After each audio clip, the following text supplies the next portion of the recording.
अगर आप हिंदी व्याकरण में नए हैं तो आपको हम बता देते हैं कि यह वीडियो देखने के बाद आप अल्प विराम को इतनी अच्छी तरह से समझ जाएंगे कि रात को भी किसी के पूछने पर फटाक से खड़े होकर अल्प विराम के बारे में बता देंगे। नमस्कार दोस्त, आज की इस वीडियो के अंदर अपन अल्प विराम के बारे में जानेंगे कि अल्प विराम किसे कहते हैं और इसकी परिभाषा किस तरह से हो सकती है और वाक्य या उदाहरण किस तरह से हैं। मगर उससे पहले अगर आप चैनल पर नए हैं तो कृपया वीडियो को लाइक करें और चैनल को सब्सक्राइब जरूर करें। आइए वीडियो को शुरू करते हैं और हम बात करते हैं कि अल्प विराम किसे कहते हैं। दोस्तों, अल्प का हिंदी भाषा में अर्थ होता है थोड़ा और विराम का मतलब होता है रुकना या ठहराव। तो इस तरह से अल्प विराम एक ऐसा विराम चिन्ह हो जाता है जिसका उपयोग वाक्य में थोड़ी देर ठहरने के स्थान पर किया जाता है। जैसे कि आपको पता है कि आप किसी कार्य को करते हैं और कोई वाक्य बोलते हैं, मगर उस वाक्य को बोलते समय आप बीच में ही थोड़ी देर रुक जाते हैं और फिर बोलने लग जाते हैं या फिर बोल देते हैं, तो ऐसे में अल्प विराम लगाया जा सकता है। कहने का मतलब हुआ कि वाक्य में थोड़ी देर के लिए ठहरने के स्थान पर ही इसका प्रयोग किया जाता है। आइए इसकी परिभाषा को समझते हैं ताकि आप अल्प विराम को और भी बेहतर तरीके से समझ सकें। अल्प विराम को समझने के लिए आपको इसकी परिभाषा भी आनी चाहिए ताकि आप अल्प विराम को अच्छे से समझ सकें।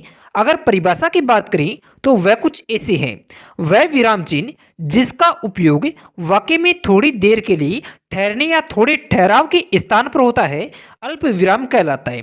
जैसे कि मैंने आपको कहा कि रुको मत जाने दो, तो यह एक वाक्य है और इस वाक्य में अगर हम अल्प विराम को लगा देते हैं तो वाक्य का अर्थ सही तरह से निकल जाता है। दूसरा कि अल्प विराम को सही स्थान पर लगाने से ही वाक्य का अर्थ सही निकलता है, वरना गलत हो जाता है। जैसे कि रुको मत जाने दो, यह एक वाक्य है और वाक्य के बीच में हमने एक कोमा लगाई है और इसके प्रभाव से वाक्य का मतलब हो गया कि कोई व्यक्ति रुकने के लिए कह रहा है और साथ ही यह भी कह रहा है कि इसे जाने मत दो।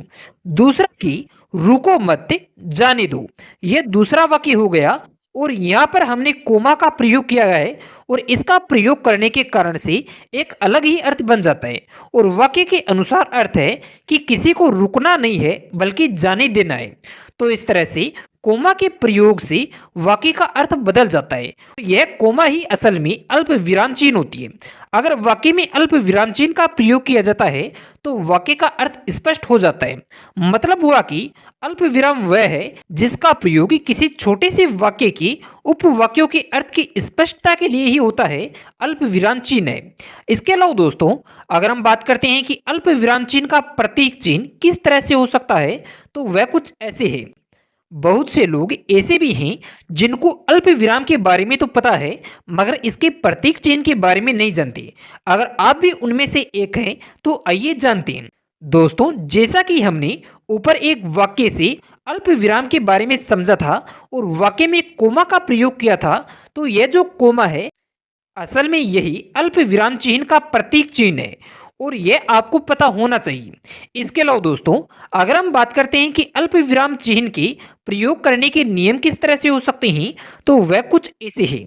दोस्तों, अगर आप अल्प विराम चिन्ह का प्रयोग करते हैं तो आपको कई बार समझ में नहीं आता होगा कि आखिर इसका कहाँ पर प्रयोग करना है, मगर आपको हम बता देते हैं कि आप अल्प विराम चिन्ह का प्रयोग आसानी से कर सकते हैं। दरअसल इसे प्रयोग करने की कुछ विशेष नियम होते हैं और उन नियमों की मदद से ही आप इसका प्रयोग करना सीख सकते हैं। आइए इनके बारे में जानते हैं। नियम नंबर 1, यदि आप जिस वाक्य को बना रहे हैं जिसके बीच में कुछ खास अवयव आते हैं, जैसे कि परंतु, तो, पर, लेकिन, इसीलिए, वरन, किंतु, जिससे, क्योंकि, मगर, बल्कि, तथापि, अतः, भी आदि आते हैं तो उनके पहले अल्प विराम चिन्ह का प्रयोग होता है। जैसे कि वाक्य है तुमने तो बुलाया था मगर मैं आ न सका। दूसरा वाक्य है रामू इस बार जरूर पास होगा क्योंकि उसे मैंने पढ़ाया है। नियम नंबर 2, यदि वाक्य में कुछ लुप्त शब्द आ जाते हैं जैसे कि अब, तब, तो, यह, उसे, यह आदि हों तो उनसे पहले भी अल्प विराम का प्रयोग होता है। जैसे मैम जो पढ़ा रही है उसे ध्यान से सुनो। तो इस तरह से अल्प विराम का प्रयोग करने से वाक्य कुछ इस तरह से बनेगा। मैम जो पढ़ा रही है ध्यान से सुनो।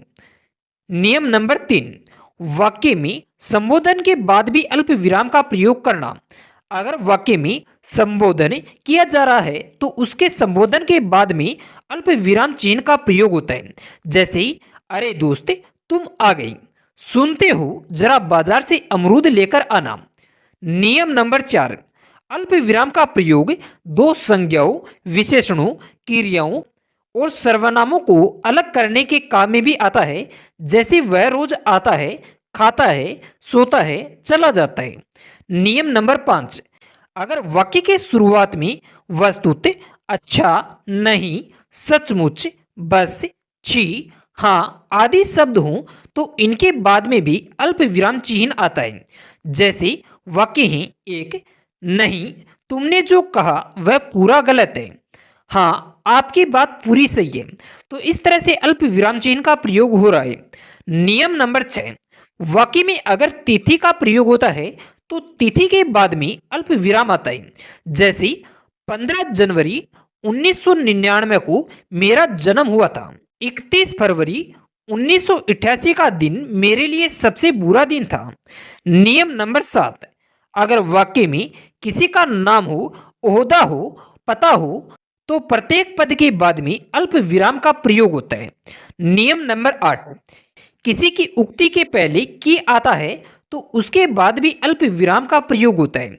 जैसे सुरेश ने कहा कि मैं जयपुर जा रहा हूं, यह एक साधारण वाक्य हुआ और सही वाक्य होगा सुरेश ने कहा मैं जयपुर जा रहा हूं।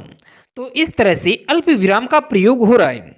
इसके अलावा दोस्तों अगर हम बात करते हैं कि अल्प विराम चिन्ह के उदाहरण किस तरह से हैं तो वह कुछ इस तरह से है। अगर आप अल्प विराम के बारे में जान गए हैं और इसके प्रतीक चिन्ह के बारे में भी जान गए हैं तो आपको यह भी पता होना चाहिए कि इसका उपयोग कैसे करना है या कैसे होता है। तो वह कुछ ऐसे हैं जो कि वाक्य की मदद से आप समझ सकते हैं। नंबर 1, रुको मत जाने दो। नंबर 2, महेश सुरेश के साथ खेल रहा है। नंबर 3, राम श्याम का अच्छा दोस्त है। नंबर 4, अरे भाई बोल मगर धीरे से। नंबर 5, कुमार ने कहा मुझे अब शादी करनी है। नंबर 6, किशन बोला अब मुझे पढ़ने जाना है। इस तरह से कुछ ऐसे उदाहरण हैं जो कि अल्प विराम चिन्ह को अच्छे से समझाते हैं। आशा है कि आपको वीडियो पसंद आया होगा। अगर आपको जानकारी उपयोगी लगी हो और आपने इस वीडियो की मदद से समझा है कि अल्प विराम क्या है और इसका प्रयोग कैसे करना है तो कृपया हमें बताएं कमेंट में। इसके अलावा अगर इसके बारे में और अधिक अच्छी तरह से पढ़ना चाहते हैं तो इसके लिए आपको हमारी वेबसाइट पर जाना होगा और गूगल पर जाकर सर्च करना होगा www.hindimuhavre.in। इसके अलावा डिस्क्रिप्शन बॉक्स में दिए गए लिंक को ओपन कर भी इसके बारे में और अच्छी तरह से पढ़ सकते हैं।